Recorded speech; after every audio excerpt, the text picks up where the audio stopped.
turakwitabye karame nyagasani kuko uduhamaganga kuri buri munsi kugira ngo utugirire neza ku mpuhwe zawe. Ku izina ry'Imana Data na Mwana na Roho Mutagatifu, amen. Amahoro bana b'Imana, nimuhumure muze dukore ugushaka kwa nyagasani kuri uyu wa gatatu w'icyumweru cya kane cya Pasika, tariki 3 Gicurasi 2023, ngo duhimbaza abatagatifu bahowe Imana, Yakobo na Filipo intumwa za Yezu Kristo. Dore amasomo adufasha kubahimbaza, maze koko natwe twegere nyagasani tumubera abahamya. Isomo rya mbere ryo mu mwaka wa mbere kwa Mutagatifu yandikiye Abanyakorinti, umutwe wa 15 umurongo wa mbere kugeza ku wa 8. Bavandimwe, ndabibutsa inkuru nziza nabagejejeho, ariyo mwakire kandi mukamuyihambiriyeho, ikaba ari nayo izabakiza niyo muyikomeyeho nk'uko nabibigishije. Naho ubundi kwemera kwanyu kwaba ari imfabusa. Koko rero icya mbere cyo nabagejejeho nicyo nanjye nashyikirijwe, ko Kristo yapfuye azize ibyaha byacu nk'uko byari byaranditswe, ko yahambwe, ko yazutse ku munsi wa gatatu nk'uko byari byaranditswe, ko yabonekeye Kefasi, hanyuma akabonwa na 12, hanyuma yongeye kubonwa n'abandi bavandimwe 500 icyarimwe, hanyuma yongeye kubonwa n'abandi bavandimwe 500 icyarimwe. Abenshi muri bo baracyariho, abandi barapfuye. Hanyuma yabonekeye Yakobo, nyuma abonekera intumwa ze zose icyarimwe. Uw'imperuka nanjye, ubw'imperuka nanjye arambonekera, njye umeze nk'uwavutse imburagihe. Iryo ni ijambo ry'Imana. Zaburi ni ya 19. Ubutumwa bwabo bugera ku mpera z'isi. Ijuru ryamamaza ikuzo ry'Imana, n'ikirere kikagaragaza ibyiza yakoze.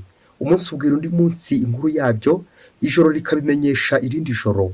Nanone nta nkuru nta n'amagambo, kuko ijwi ryabyo ritumvikana. Ariko ku isi hose urusobe rwabyo rurigaragaza, n'imvugo yabyo ikagera ku mpera z'isi. Ubutumwa bwabo bugera ku mpera z'isi. Nyagasani Yezu nabane namwe.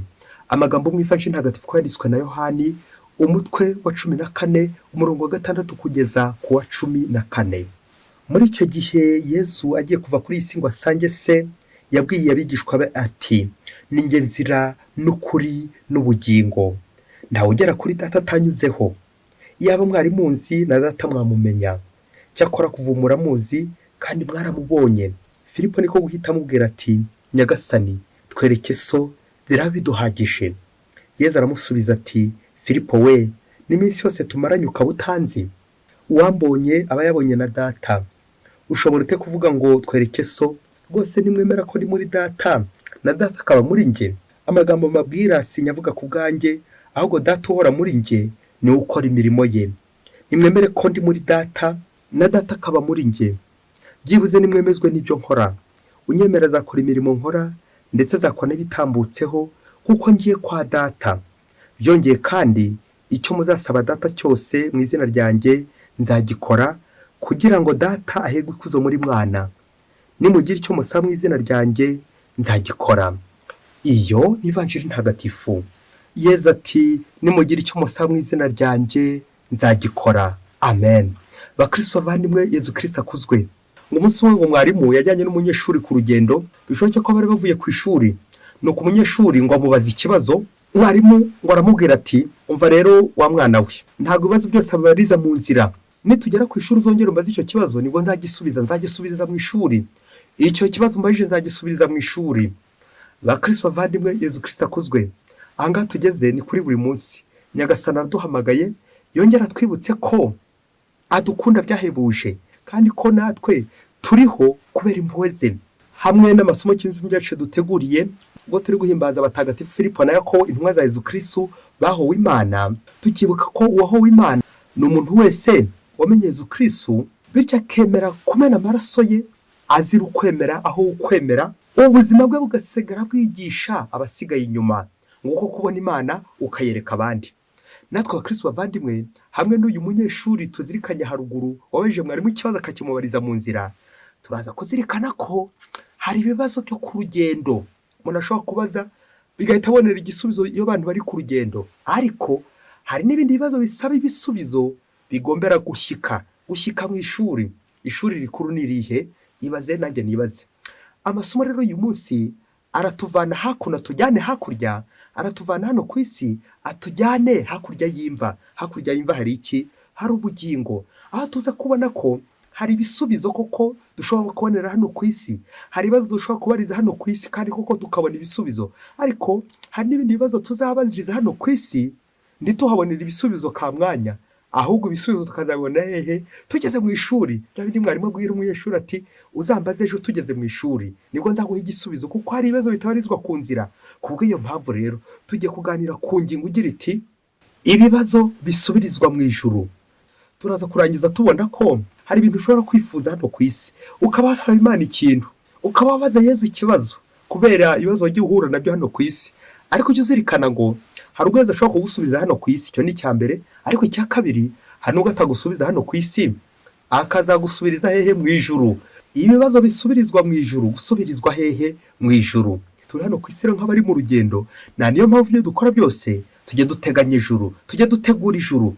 Amasomo rero ikintu cyacu duteguriye koko aradufasha kuzirikana nanone hamwe n'izi ntumwa ku bibazo koko duhura nabyo hano ku isi, ariko tukazirikana ko igisubizo gikomeye ari Imana izakiduha. Ibisubizo bya hano ku isi biracagase, naho ibisubizo by'ijuru nta nibyo byuzuye koko. Ibisubizo igihe tuzabibona twicaranye n'Imana, turi kumwe n'Imana. Turazirikana ko umuntu ashobora kubona Imana akiri hano ku isi, ariko ntabwo burya biba byuzuye. Ariko byuzuye koko azayibona ryari? Ari mu ijuru, yicanye nawe mu ijuru. Nicyo gisubizo cy'abamaritiri bari kuduha izi ntumwa, abahawe Imana hano ku isi biragoye ko babona Imana byuzuye. None rero bazabona Imana nibagera hehe? Mu ijuru. Nicyo gisubizo koko, gusubirizwa hehe? Mu ijuru. Izi ntumwa turi guhimbaza none, Filipo ndetse na Yakobo, ziri mu ntumwa 12 za Yezu Kristo, kuko twabizirikanye no mu isomo rya mbere. Abo Yezu Kristo yabonekeye, bamara kumubona bakajya kumwereka abandi. Yakobo ndetse na Filipo bari barimo nabo. Ndetse isomo rya mbere ritubwira ko hari nubwo Yezu yabonekeye Yakobo wenyine, ngo hanyuma yabonekeye Yakobo. Ako kantu bakavuze ngo nyuma abonekera intumwa zose icyarimwe. Amen, amen, amen. Rero mu kuzirikana ku mateka magufi y'izi ntumwa, icy'ingenzi ntabwo ari ubugufi bw'amateka ufite, ahubwo nicyo ubuzima bwawe bwamariye abandi mu guhigira rya shuri twavuze haruguru. Aho tuzasubirizwa batubwira ko mu ntumwa za Yezu uko ari 12 harimo ba Yakobo 2. Yakobo muto akaba yari mukuru wa Yohani bene Zebedeyi, naho Yakobo mukuru ano turi guhimbaza none yari mwene Rufeyi. Bamwe rero bavuga ko Yakobo turi guhimbaza none yari mwene wa Yezu mu miryango, akaba avuka i Nazareti. Numwe rero muri ba 12. Naho Filipo we avuka i Betsaida hamwe na Petero na Andereya. Uko ari batatu babanje kuba abigishwa ba Yohani mbere yuko bakurikira Yezu Kristo. Nkuko tubisanga mu Ivanjiri ya Yohana umutwe wa 1 umurongo 43 kugera ku 44. Filipo mu Ivanjiri akunze kugaragara nk'umuhuza, intermediary wa Yezu n'abantu. Akayantumwa nyine intumwa y'Imana, ibikiraro abantu bambukiraho, ihuza abantu n'Imana. Aho tuzirikana Filipo koko ageza Natanayeli kuri Yezu. Natanayeli akamunyuraho na Yezu. Tukabona neza tubura imigati akamunyuraho. Yezu akamubaza aho babona bagurira imigati aza kugaburira iyo mbaga. Ibyo tubisanga Ivanjiri ya Yohana umutwe wa 6 umurongo wa 5. Filipo kandi dukunze kumubona ku munsi w'amashami nk'umuhuza w'abagereki na Yezu. Cya gihe bamuhaje bati turashaka kubona Yezu. Iyi Ivanjiri tumaze kuzirikana ni Ivanjiri dukunze kuzirikana ku munsi wa Ascension, aho Yezu Kristo agiye gusubira mu ijuru, aho muri izi ntumwa ze ko bari kumwe, ko agiye mu ijuru kubategurira imyanya, ibyicaro bazicaramo. Ariko bigaragara ko abigishwa be batari kubyakira neza, nibwo kuko batangiye kugenda bamubaza ibibazo.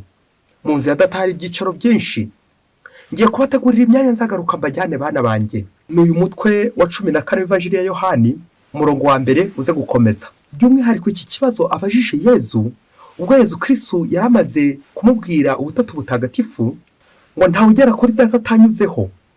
Yaba mwari munzi na data mwamumenya. Uko biri kose na Yezu Kristo azi ko intumwa ze zifite ukwemera gucagase, ariko zimuziho, zizi Imana. Nubwo batamuzi ariko bamuziho. Bya bindi bicagase nyine bya bisubizo tubonera hano ku isi bicagase, tukazamenya Imana byuzuye twicaranye no mu bwami bw'ijuru. Nuko Yezu ngo aravuga ati cyakora kugeza ubu muramuzi kandi mwaramubonye.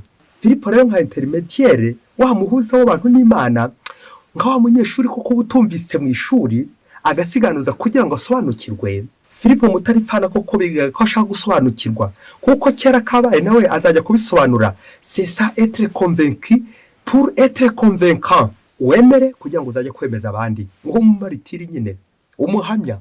Nuko Filipo aravuga ati nyagasani twereke so biraba biduhagije. Yezu rero mu kumusubiza aramuha igisubizo ariko cya hano ku isi. Filipo bigaragare ko ataza no gucyumva, agiye kumusobanura ubutatu butagatifu, ubumwe bw'ubutatu butagatifu, ko ubutatu butagatifu buhuriza hamwe mu mugambi w'Imana wo gucungura abantu, ngo njye na data turi umwe. Yezu ati rwose ntimwemera ko niba uri data na data akaba muri njye, byibuze nimwemeze n'ibyo nkora.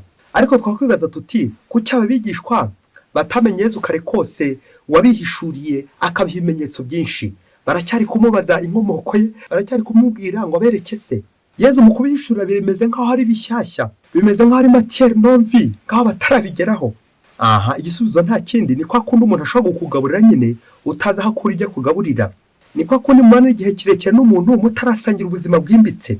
Ni kwa kundi nyine tuba mu kigare tukabaho muri rutine, tukabaho mu kamenyero, tukagendana na Yezu, tukumva ijambo ry'Imana, tugahabwa Yezu Kristo mu Karisiya, ariko tutaramusobanukirwa.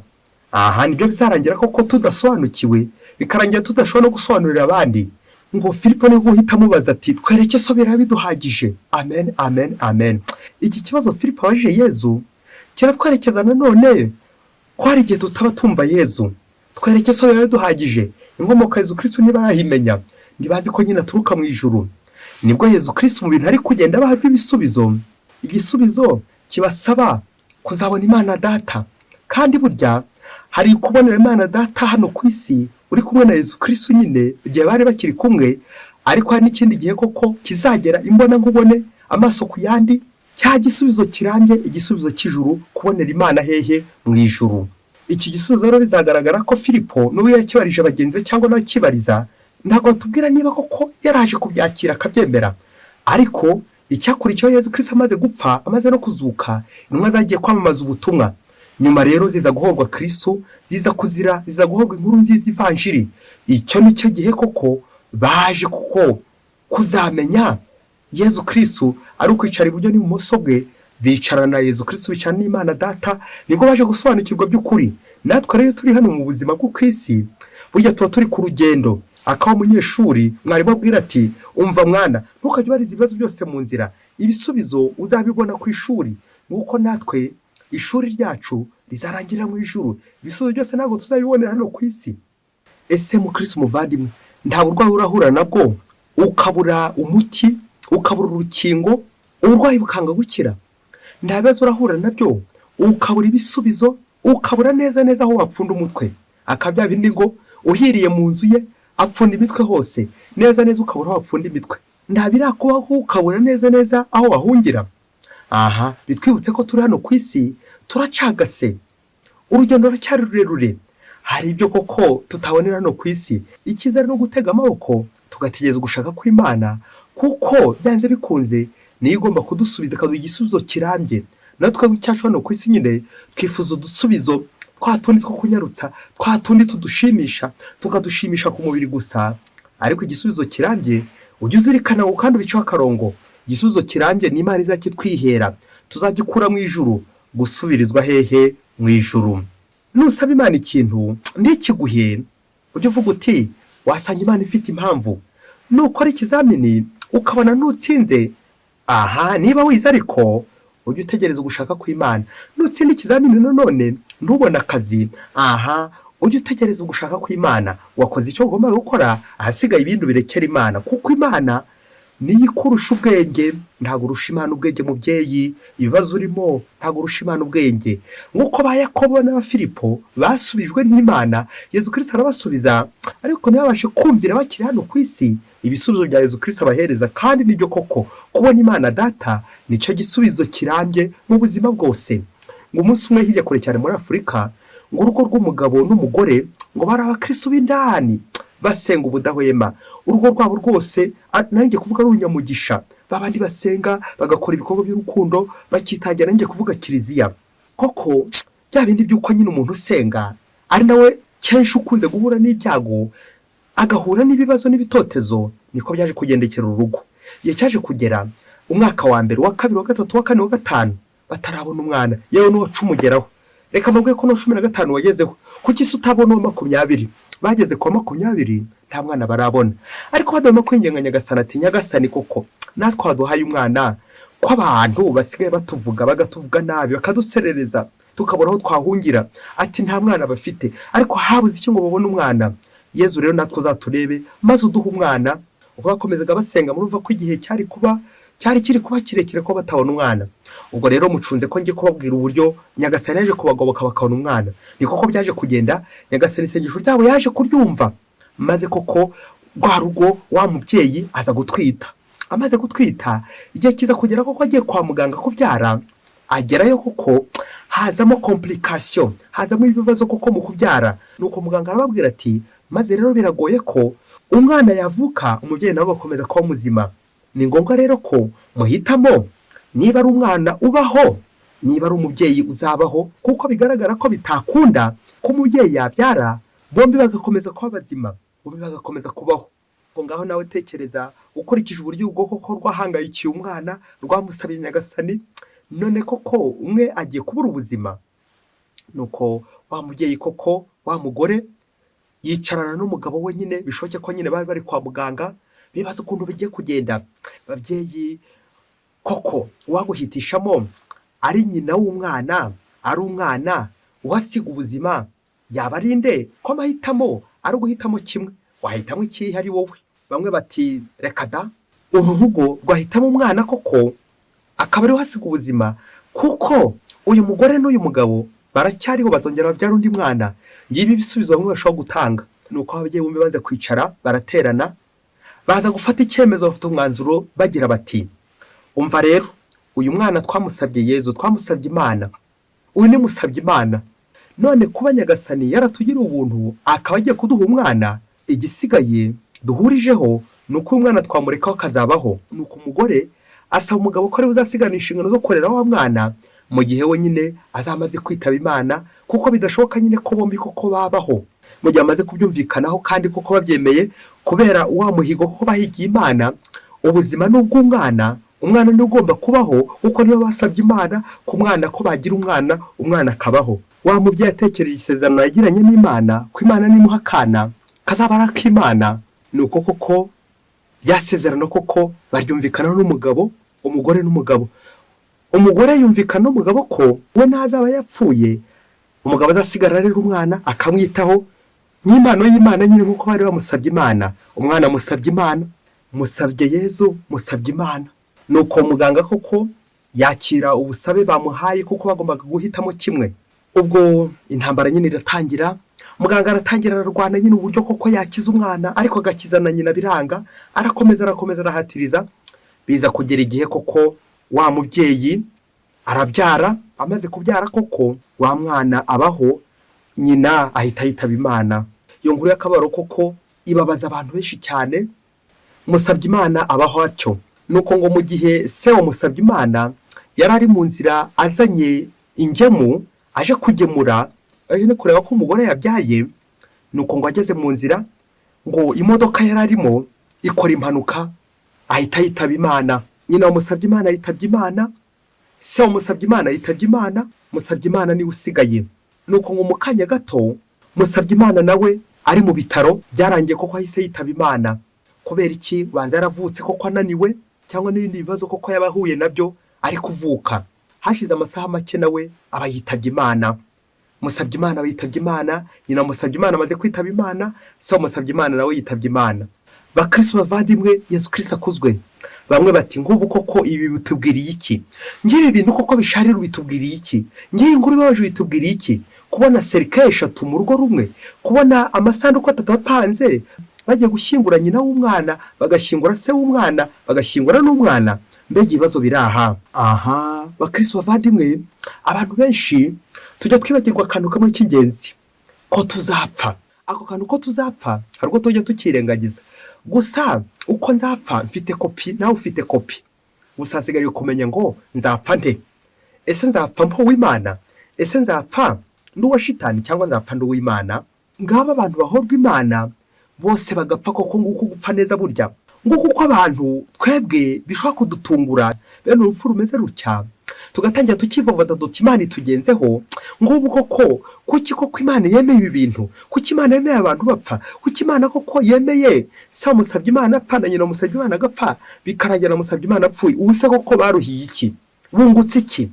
Aha tujye dukoma agatima ku ijuru, tumenye ko hano munsi duhari nk'abagenzi turi mu icumbi, mu nzu ya data hari ibyicaro, ngiye kubategurira umwanya nzagaruka mbajyane bana banjye, aho niho Yesu Kristo yahereye iriya vanjiri.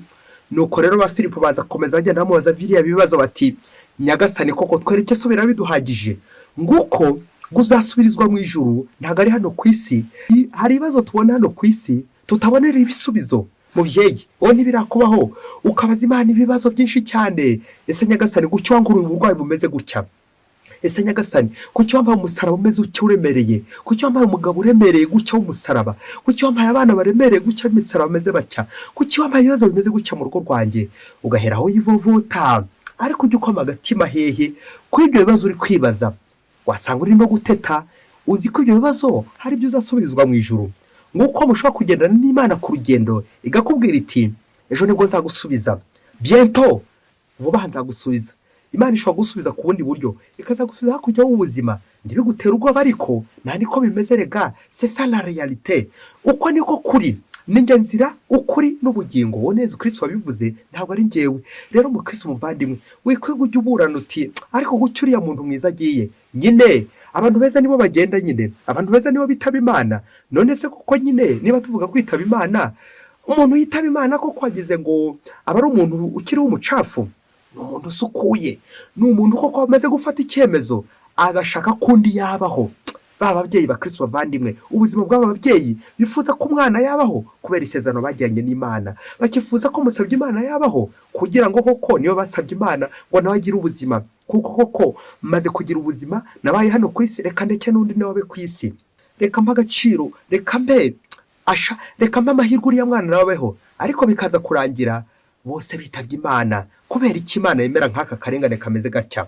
Aha aka ngaka ku Mana twebwe tukubona nk'aka ari akarengane, ariko ku Mana ibi ni ibisanzwe. Ku Mana ibi ngibi ni uburyo nyine Imana yahisemo kugira ngo igire ite irokore urugo rw'abamusabye Imana, ibarokore ibakize imibabaro hano ku isi, maze koko bishoboke ko nyine umwana wabo musabye Imana koko bagiye kumutungira mu ijuru, bakabana nawe nyine mu ijuru hamwe n'Imana, aho batazongera guhura n'imibabaro, kuko nyine icyo basabye bakibonye imbere y'Imana, bakibonye. Nubwo twari twabacira imanza ati buriya koko Imana ibagenzeho ntacyo yabahaye, koko yarababeshye.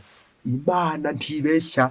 Imana wowe ushobora kubona ko itari kugusubiza, ariko arangije kugusubiza. Umukristo muvandimwe, ibyago uzajya ubona hano ku isi muvandimwe, ujye ubyakira ubone mu kiganza cy'Imana. Wasanga Imana idashaka guhita iguha igisubizo direct, igisubizo ushaka cya pressure, igisubizo cyihuse bitewe n'ukuri kwitugarika. Iyo mu bushishozi bwayo ikazaguha igikwiye, utegereza imyanzuro y'Imana ikazaduha igikwiye. Ngizi intumwa, ngaba abamaritiri, ngaba aho Imana, ngaba Filipo, ngaba Yakobo, za ntumwa za Yesu Kristo zimubera abahamya, zikamubona zikazanamwerekana, ariko zarangiza kumwerekana ubuzima bwabo bugasigara koko buri guturangira Imana. Ngiye bya bisubizo koko tugomba kuzaherwa mu ijuru, twereke so biraba biduhagije. Nuko bizarangira koko guhazwa n'Imana, bizampaza, nzanyurwa ryari? Uzanyurwa nanjye nzanyurwa nituba twicanye n'Imana Data. Ngiye bya byicaro Yesu Kristo atubwira muri iyi vanjiri, uyu mutwe mu Kristo muvandimwe, umutwe wa 14 w'iyi vanjiri, uze kwihangana usome neza urebe ukuntu Yesu Kristo aduhumuriza hano ku isi, ariko atwizeza ko hano ku isi turi mu icumbi, iwacu ni mu ijuru. Ikintu cyose uzajya ukora ujye uri gutegura ijuru, inzira yose uzajya unyuramo uzajya ukoma agatima ku ijuru. Ngicyo igisubizo kirambye, ngubu ubuzima burambye, ubuzima bw'iteka. Abatagatifu Filipo na Yakobo mudusabire buri munsi. Mwese Imana ibaha umugisha, Imana Data na Mwana na Roho Mutagatifu, amen. Padiri Masumbuko Ladislas wa diyosesi ya Cyangugu. Inzu ya Data ibyicaro byinshi, ngiye kubategurira imyanya myinshi.